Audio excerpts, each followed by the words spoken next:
All right, let's dive in. Today we're tackling two of Shakespeare's most fascinating plays, The Merchant of Venice and The Tempest. And we're going to zero in on something really intriguing in both. Yeah, masquerade, but in two totally different ways. Exactly. In The Tempest, it's all about magic, illusion, like Right. Prospero pulling the strings. Like he's the ultimate puppet master. Totally. And the thing is, he uses illusion for everything. I mean, even The Tempest itself is his doing.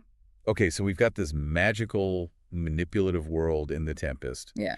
But how does masquerade actually play out? I mean, is it all just special effects? Well, on one level, yes, you've got the visual spectacle. But think about Ariel. Oh, right.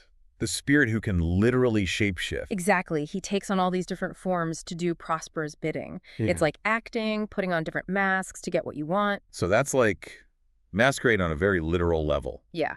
But it goes deeper than that. Think about the island itself. Huh. It's like a stage, right? And Prospero is the director. He uses illusions to control the other characters, to manipulate their experiences. Like that crazy banquet scene where the food vanishes right before their eyes. Exactly. He's messing with their minds, their perception of reality. It's like a play within a play. Wow, so it's like they're all actors in Mm. Prospero's twisted drama. Absolutely. And that brings us to an even deeper layer of masquerade in The Tempest. Okay, I'm intrigued. Lay it on me. Think about identity.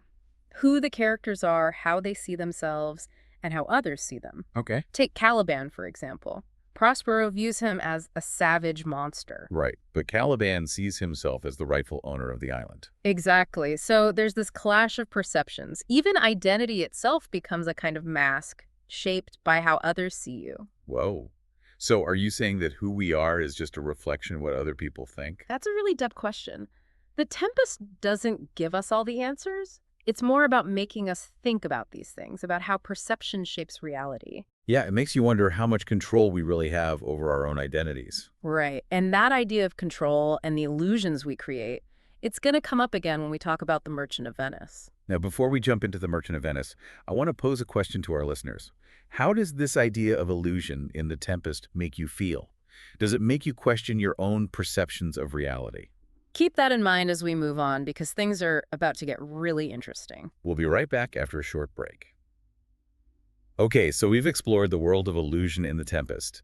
Now let's shift gears and dive into The Merchant of Venice. And here we're going to see how these ideas of masquerade and manipulation play out in a completely different way. Right, because in The Merchant of Venice, the illusions aren't magical. They're social, cultural. Exactly. It's about the masks we wear as a society, the prejudices that can cloud our judgment. And at the center of it all is Shylock.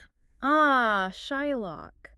Such a complex character. He's often seen as the villain, right? The vengeful, moneyless. Right, but the play is much more nuanced than that. It asks us to consider, is he really a villain? Or is he a victim of the society he lives in? To understand that, we need to understand the historical context, right? Uh-huh. Anti-Semitism in Elizabethan England was, well, it was just a fact of life. Absolutely. Jews were excluded from many professions, often forced into money lending because it was one of the few options available to them. And that just reinforced the existing stereotypes Yeah. about Jews and money, right? Exactly. It created this vicious cycle of prejudice. And you see that playing out in the way the Christian characters treat Shylock. They insult him, they spit on him, they constantly remind him of his otherness. Right. They see him through the lens of their prejudice, not as a human being. And this brings us to one of the most powerful moments in the play. Shylock's "hath not a Jew eyes" speech. Oh, man, that speech is just, it's gut-wrenching. He's not just demanding his pound of flesh, he's demanding to be seen, to be recognized as a human being who feels pain and loss just like anyone else. Right. It's a cry for empathy in a world that denies him that basic human dignity. And for me, that's what makes Shylock so compelling. He's not a one-dimensional villain. He's a father who's lost his daughter, a man who's been deeply wounded by hatred. And that's where the play's exploration of justice gets really interesting. Because on the surface, it seems like it's just about upholding the law, right? The letter of the contract. But it forces us to ask, what is true justice? Is it blind adherence to the law even when it leads to cruelty? Or is it about something more, something that takes into account mercy, compassion? And the play doesn't make it easy for us. In the end, Shylock is denied the justice he seeks. He's stripped of his wealth, forced to convert to Christianity. It's a victory for the Christian characters, but is it really? They manipulate the law to their advantage, showing very little mercy or compassion for Shylock. It leaves you with this uneasy feeling like, yeah, they won, but at what cost? Right. The play ends, but the questions linger. What does it mean to be just? How do prejudice and power corrupt our understanding of right and wrong? Wow, we've really been through it with these two plays, haven't we? Magic, justice, prejudice, man. Shakespeare really knew how to pack a punch. You really did. And what strikes me is how both The Tempest and The Merchant of Venice, they both kind of force us to look beyond the surface. Yeah. To see the illusions, the masks that people wear. Exactly. And in The Tempest, it's all about those literal illusions, right? Prospero using magic to create these fantastical experiences. Right. And Ariel shape-shifting all over the place. Totally. But then in The Merchant of Venice, the masks are different. They're more about social expectations, about prejudice. Like how the Christian characters just see Shylock as this stereotype, the greedy Jew. Yeah, they can't see past their own biases, their own preconceived notions. It's like those masks, those prejudices, they prevent them from recognizing Shylock's humanity. Exactly.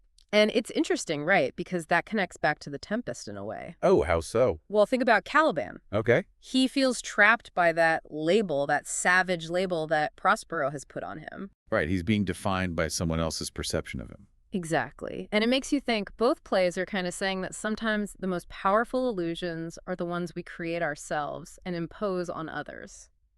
So are we saying that everyone's wearing a mask? That none of us are truly authentic? That's a big question, isn't it? I mean, we live in a world where appearances matter so much. Yeah, especially with social media and everything. It's so easy to present this perfect curated version of yourself. Totally. It makes you wonder, if Shakespeare were writing today, what would he focus on? Right. Would he be writing about Instagram influencers and fake news and like the whole online world? Maybe. It's fascinating to think about, right? The illusions and masks of the digital age. Well, on that note, I think we've reached the end of our deep dive. We've explored the power of illusion in The Tempest and confronted the complexities of justice and prejudice in The Merchant of Venice. And hopefully we've given our listeners a lot to think Hmm. about the masks we wear, the illusions we create, and the importance of looking beyond the surface. So to our listeners, keep those questions in mind. And most importantly, keep exploring Shakespeare. These plays are full of timeless insights, so read them, watch them, experience them. Until next time, happy reading.